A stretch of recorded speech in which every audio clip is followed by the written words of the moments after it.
Hi everybody, today we are going to be doing a restoration video.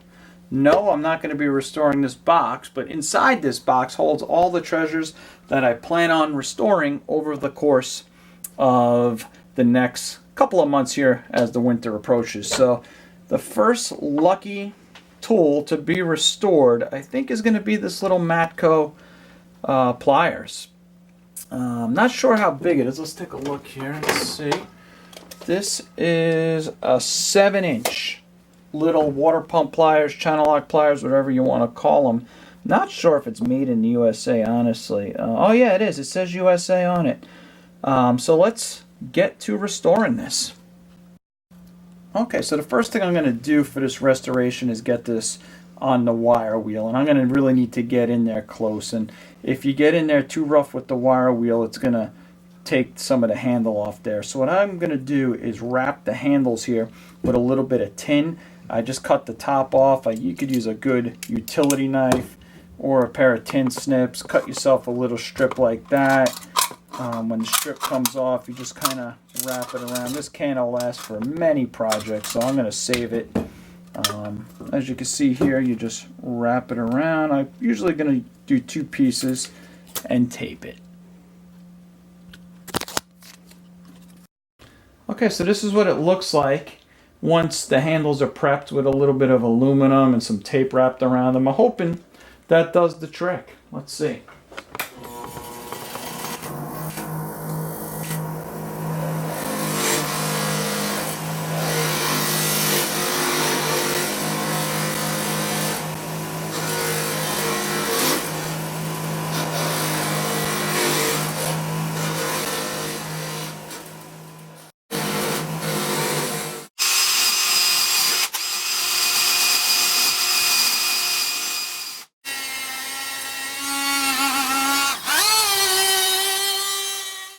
Okay, here we are at the post wire wheel evaluation. Not too bad. You can actually see now where it says Matco USA PGJ6 is the model number. It's got a little bit of pitting in there where the rust ate away. Normally, you could take this, put some WD-40 on it, some light oil, put this right back into service, and you got yourself a good functioning tool. But I'm going to try to take it to the next level here and get out some of this pitting and maybe restore some of that finish. But it took some time to get this done. Not a ton of time, probably about 15 minutes at the wire wheel. Had to use a bunch of different tools. Used a drill attachment like that. Used a Dremel tool with several different attachments. Got into most of the nooks and crannies. There's just one little spot behind here I can't get to yet, but I'll figure something out for that. Okay, I'm ready for the belt sander. I put on a 400 grit, which is pretty fine, to try to remove some of the pitting around this. It does got a lot of nooks and crannies, so it's going to be hard to negotiate, but I figured if I could get out some of the heavy pitting on the flat spots, and I'll take it from there.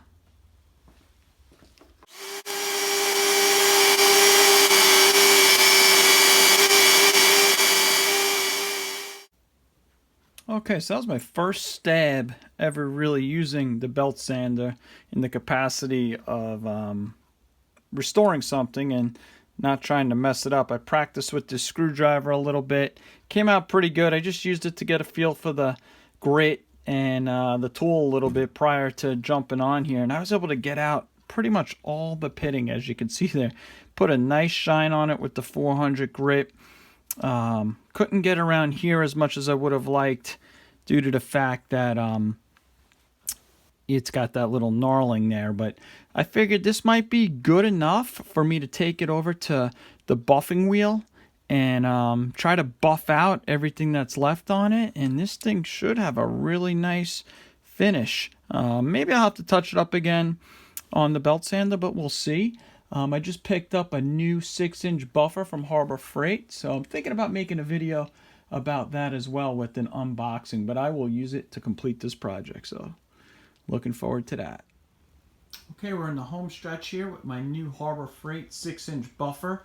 I will be making a video of a review on this. As you can see, the Harbor Freight pads are not the greatest quality. They shredded up and made me look like I was covered with lamb wool all over me. So I do have some new ones on order from Amazon, so stay tuned for my review and my updates on the pads, but should do enough to hopefully get the striations out of this here.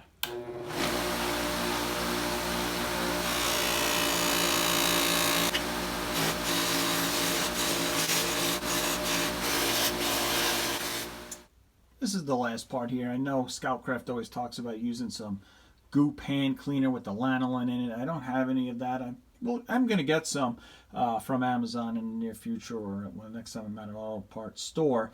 But these handles didn't look to be in too bad a shape, so what I did was I just soaked them with a little bit of regular dish detergent, which is pretty good at cutting grease, and I'm just going to scrub them, and I let them soak a little bit with that on there, and they're cleaning up pretty nice. The handles were not the problem with this, and I honestly think I might have made the handles even dirtier myself just with all the buffing I was doing and the residue from the tape. So after this, I think we're pretty much done. This is the final little bit, and we'll see what they look like and how they turned out. So before I show you what it looks like underneath this rag, let's see if I can screenshot what it looked like earlier in the video when it was completely rusty. Wow, hard to imagine how much rust was on these when I started this project. Slip joints probably wasn't the easiest first project with all the little grooves and slip joints and buttons and not a lot of flat surfaces, but I'm pretty happy with the way they came out.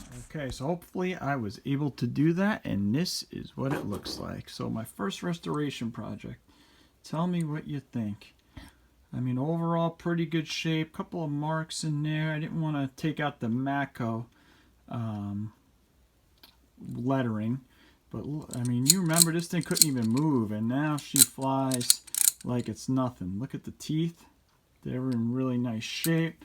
I love the size of this. This is just one of those 7 inches that you could just throw in your pocket, take it wherever you're going. I mean, overall, really happy with this project. When you're doing these, you could get crazy though. I mean, I had the Dremel out. You just got to know when to say stop with some of these, because you could just keep going and going and going. I mean, you can get in every nook and cranny. I had the Dremel out, if you see over there. I had the sanding discs out. You could just keep going and going. I am just happy with this the way it is. So thanks for watching, and stay tuned for some more videos. I'm going to do some more restorations. I'm going to do a video on my new buffer from Harbor Freight. Thanks for watching, and please subscribe.